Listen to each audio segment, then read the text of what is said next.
My parents called the police and reported my car stolen, knowing full well exactly where it was, simply because I'd refused to hand over my car keys to my younger brother for the third weekend in a row. What they didn't know, what they couldn't have possibly planned for, was that the officer who'd respond to that call would be my own fiancé. Stick with me, because what happened over the next 48 hours didn't just expose my parents' petty little scheme, it exposed 26 years of favoritism they'd spent my entire life pretending didn't exist. My name is Delaney Cross.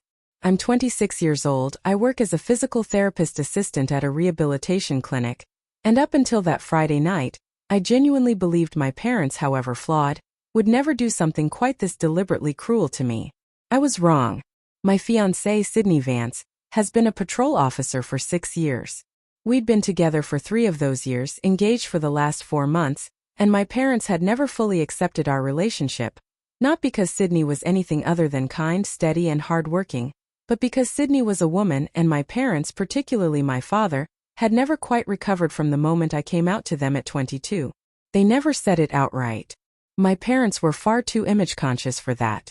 Instead, they expressed their disapproval in smaller, quieter ways, forgetting to invite Sydney to family gatherings on accident, introducing her to relatives as my roommate well into our second year together, making comments about how they just wanted grandchildren someday, in a tone that made it clear they didn't believe Sydney and I could give them that.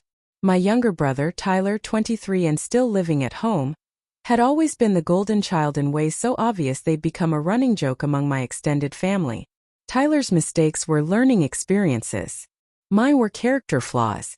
When Tyler wrecked his own car 8 months earlier, driving under circumstances my parents never fully explained to me, they'd simply bought him a replacement within 2 weeks.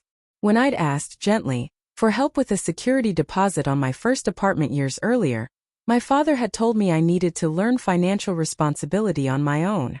So when Tyler asked to borrow my car that Friday for the 3rd weekend running, and I said no, tired of covering for a brother who consistently returned my car with an empty tank and mysterious new scratches, I genuinely didn't expect my refusal to escalate into anything more than an uncomfortable dinner conversation.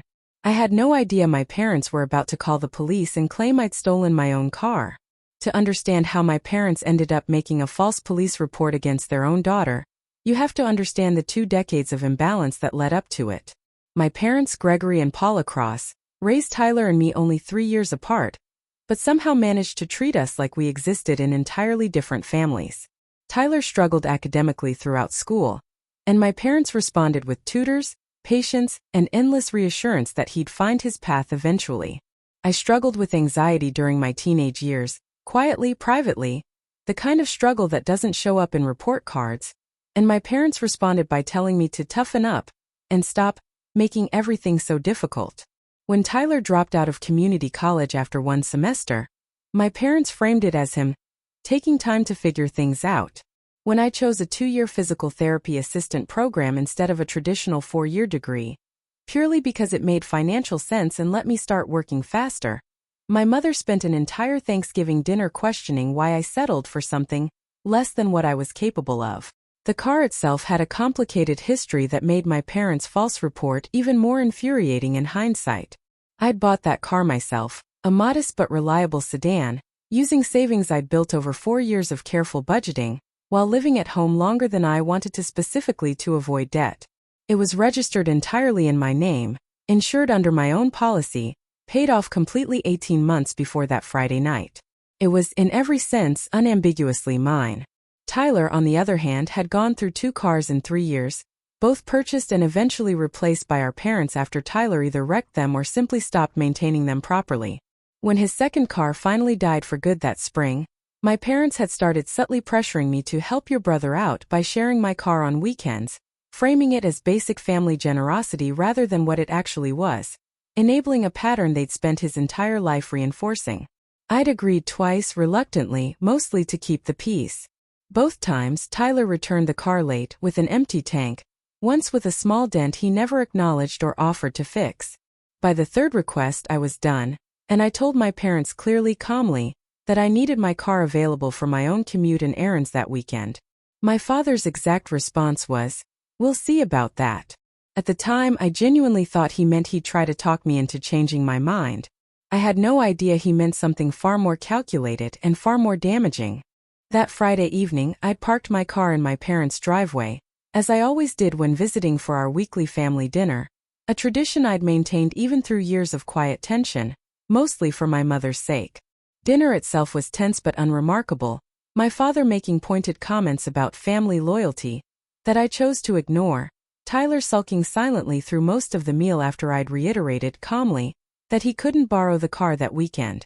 I left around 8:30, said my goodbyes, and drove home to the apartment Sydney and I shared, exhausted from a long week at the clinic and eager to simply relax before our shift schedules diverged for the weekend.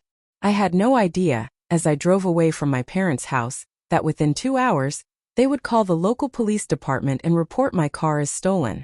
According to the timeline I'd later pieced together through Sydney and the official incident report, my father called the non-emergency police line around 10:40 that night, claiming that a car matching my vehicle's description, along with my exact license plate number, had been stolen from his driveway sometime that evening. He described the car in detail, accurate down to a small crack in the rear taillight I'd been meaning to fix for months, details he clearly knew because it had, in fact, been parked in his driveway earlier that same evening, the same driveway I had personally driven it out of in full view of my own parents hours before his call. What my father either didn't consider, or perhaps considered and dismissed as unlikely, was that dispatch would route the call to whichever patrol officer happened to be nearest and available that evening. And that evening, purely by coincidence, that officer happened to be Sydney Vance. Sydney called me almost immediately after receiving the dispatch details, her voice tight with confusion rather than alarm, since she recognized the address, the vehicle description, and the license plate number instantly. "Delaney," she said carefully, "your dad just reported your car stolen from his driveway. Is everything okay? Where are you right now?" I was sitting on our couch, car keys resting on the coffee table exactly where I'd dropped them 20 minutes earlier, utterly confused by what Sydney was describing. It took several seconds for the full weight of what had happened to settle over me. My own parents had knowingly, deliberately called the police and reported a crime they knew hadn't occurred, simply because I'd refused to give my brother my car for the third weekend running. Sydney handled the situation with a level of professionalism that, looking back, probably saved my parents from far more serious consequences than they ultimately faced. Rather than simply dismissing the call once she realized I was safely home with the vehicle in question, she followed proper procedure exactly as she would for any report, driving to my parents' house herself to clarify the situation officially and close out the report correctly.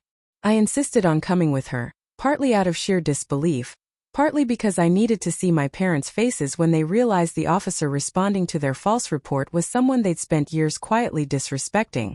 My father answered the door, visibly startled to see both Sydney, in full uniform, and me standing on his porch together. For a brief moment something flickered across his face.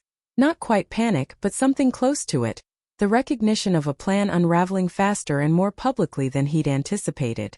"Mr. Cross," Sydney said, her tone perfectly calm, perfectly professional, betraying none of the personal history between us in that moment. "I responded to your call about a stolen vehicle matching this description and license plate. Can you explain the circumstances of when you last saw the car?" My father stammered through an explanation that grew increasingly incoherent, claiming he'd assumed the car was stolen when he noticed it missing from the driveway, insisting he hadn't realized I'd simply driven home after dinner like I always did. My mother appeared behind him in the doorway, equally flustered, offering a version of events that contradicted my father's within the same sentence. Sydney remained entirely professional throughout, documenting their statements carefully, asking clarifying questions that made the inconsistencies in their story increasingly obvious even to them. Filing a false police report, she explained calmly, was a serious offense, one that could result in fines or, depending on circumstances, more significant legal consequences, particularly if there was any indication the report had been made maliciously rather than through genuine confusion. I watched my parents' faces as the reality of the situation set in around them. They had called the police, wasted department resources, and created an official record of a false criminal report, all in an attempt to punish their own daughter for refusing to loan out a car she'd purchased entirely on her own. And the officer standing on their porch documenting every contradictory detail of their story happened to be the same daughter-in-law-to-be they'd spent years treating as an afterthought. Once Sydney had documented enough information to close the report accurately, noting clearly that no theft had actually occurred, and that the vehicle had been located safely with its rightful owner, the conversation on that porch shifted from official police business into something far more personal. My mother, perhaps sensing that Sydney's official capacity had concluded, tried a different approach, softening her voice, attempting to reframe the entire incident as an overreaction. "We were just trying to teach Delaney a lesson about being more generous with her family," she said, glancing at me rather than Sydney, as though I were somehow still the one who owed an explanation.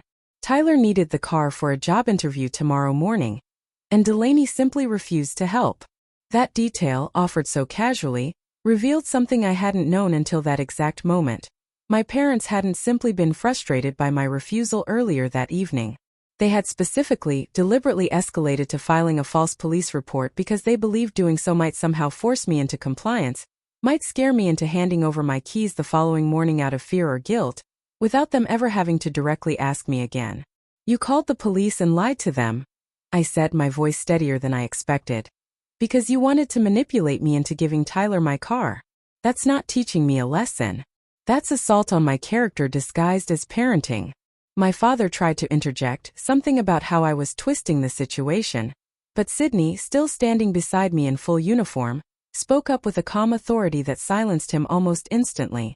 "Mr. Cross, I want to be clear that what you're describing is a textbook false report, filed with the specific intent to manipulate a family member through law enforcement involvement.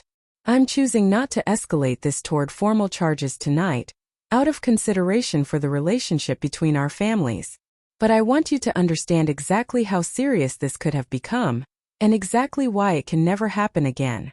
The color drained from my father's face as the reality settled in, not just that he'd been caught, but that the daughter he'd spent years subtly dismissing had a partner with both the professional authority and the personal restraint to have made this significantly worse for him, and had chosen not to, purely out of respect for me. I didn't feel triumphant standing on that porch. I felt mostly a quiet, aching clarity about exactly how little my comfort and dignity had ever actually mattered to my parents, compared to Tyler's convenience. The days following that incident were quieter than I expected, in a way that felt heavier than any dramatic argument could have.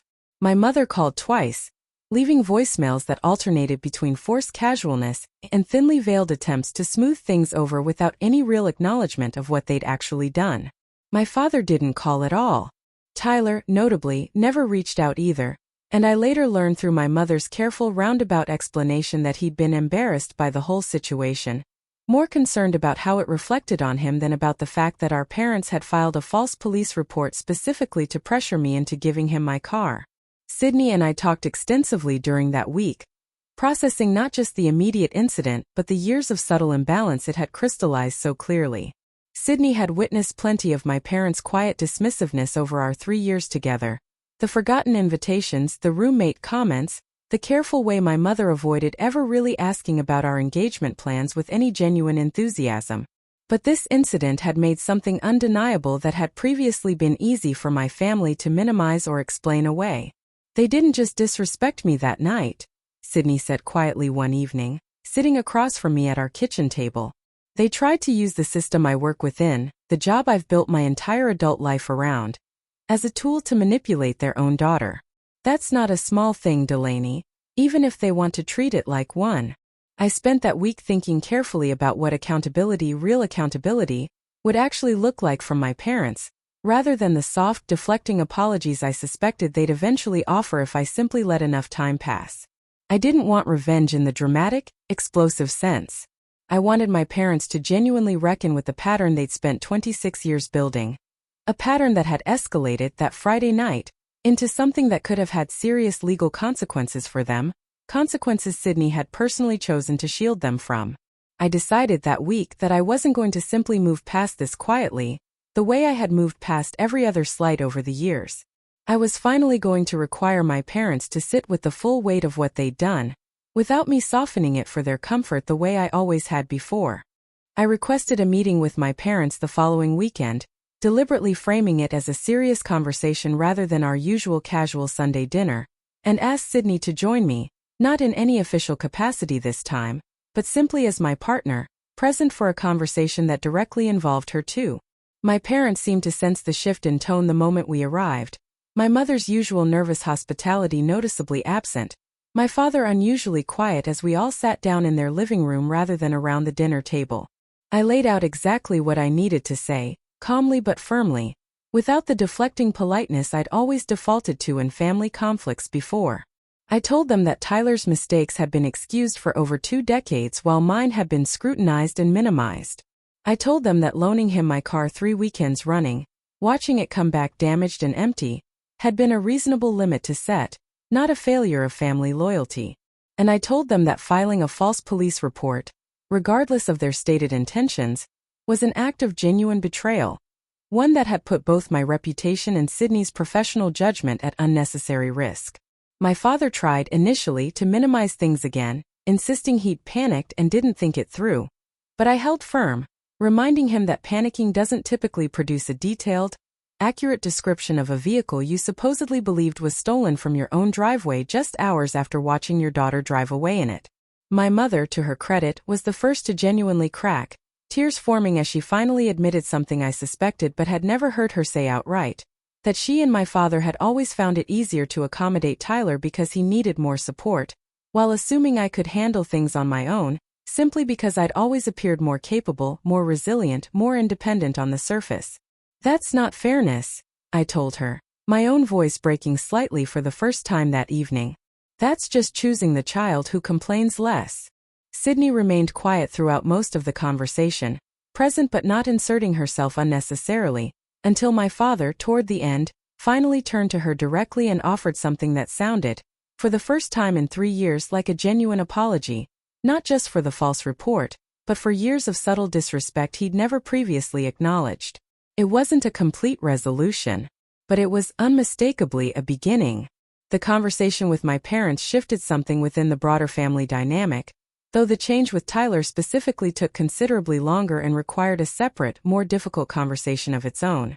Tyler avoided me for nearly a month after the incident, communicating only through occasional short texts about unrelated topics, clearly uncomfortable directly addressing what had happened.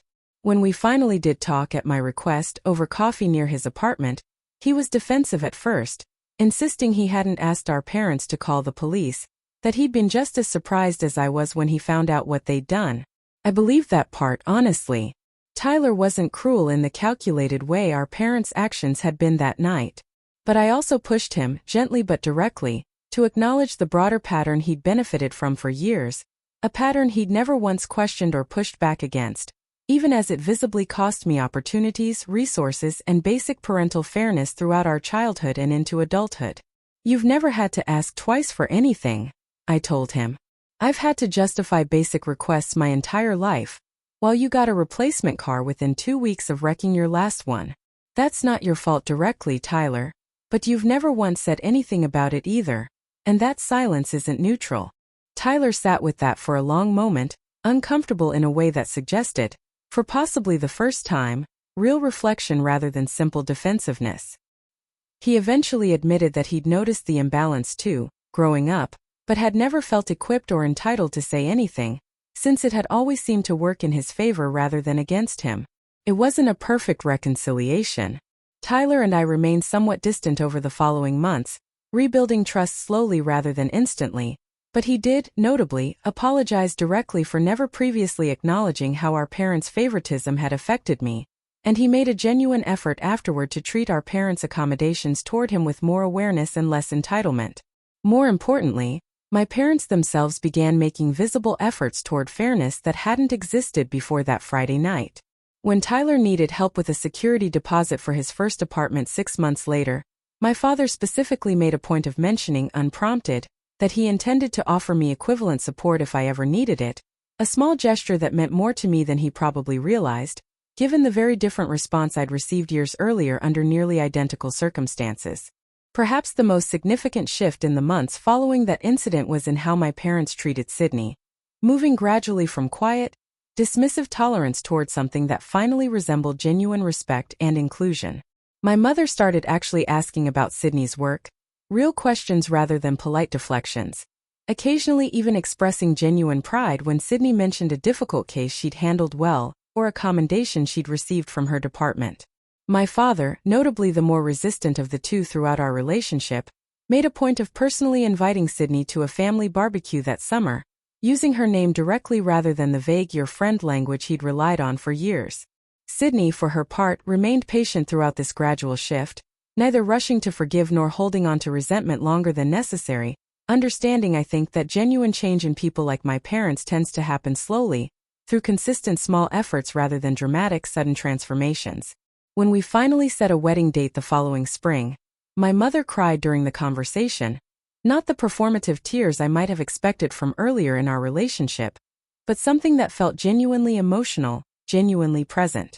She asked Sydney directly, for the first time in 3 years, what role she hoped Sydney's own family would play in the planning, treating our relationship, finally, as the equally weighted partnership it had always actually been.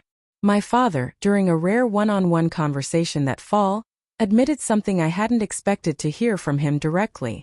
"I think I was scared," he said, staring at his coffee rather than at me, "that accepting Sydney fully meant admitting I'd been wrong about some things for a long time. It was easier to just not look at it too closely." I appreciated that honesty more than I could have appreciated a simple surface-level apology. It didn't erase the years of subtle dismissal, or the night they called the police and lied about my own car simply to punish me for setting a boundary with my brother. But it represented something my family had rarely offered me before: genuine, uncomfortable self-reflection, rather than deflection dressed up as an apology. At our wedding the following spring, my father walked me down the aisle, something that had once felt entirely uncertain given the trajectory our relationship had followed for years. During his toast at the reception, he spoke briefly but sincerely about learning that fairness within a family isn't something you simply assume exists just because you love your children. It's something you have to actively practice, examine, and correct when you inevitably get it wrong. He mentioned specifically the night the police had come to their door, not to excuse it, but to acknowledge it directly in front of our extended family, calling it the night I finally understood how differently I'd been treating my own children, and how much that difference had cost Delaney over the years without me ever fully seeing it. Tyler, sitting near the front with the rest of our family, nodded along quietly, having had his own separate, private conversation with our father in the months prior, one that apparently mirrored much of what Tyler and I had discussed that day over coffee.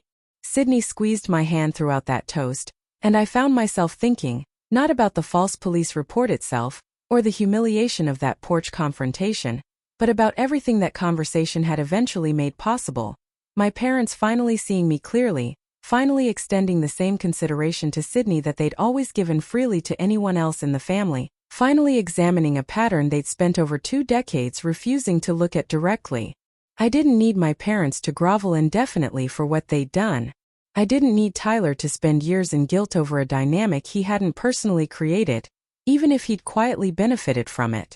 What I needed, and what I eventually received, was something far more valuable than either of those things: genuine acknowledgement followed by real, consistent effort to finally treat me, and the woman I loved, with the same basic fairness and respect they'd always assumed came naturally, but had actually withheld from me for years without ever fully realizing it. Standing at that reception, surrounded by a family that had finally imperfectly begun doing the work of seeing me clearly, I thought about my grandfather's old saying that used to feel like nothing more than a comforting phrase: sometimes the people who are supposed to protect you the most are the ones who need to be shown, directly and unmistakably, exactly what that protection was supposed to look like all along. That night, dancing with Sydney under string lights strung across my parents' backyard, I finally felt something I hadn't felt in years around my own family: completely, unmistakably seen.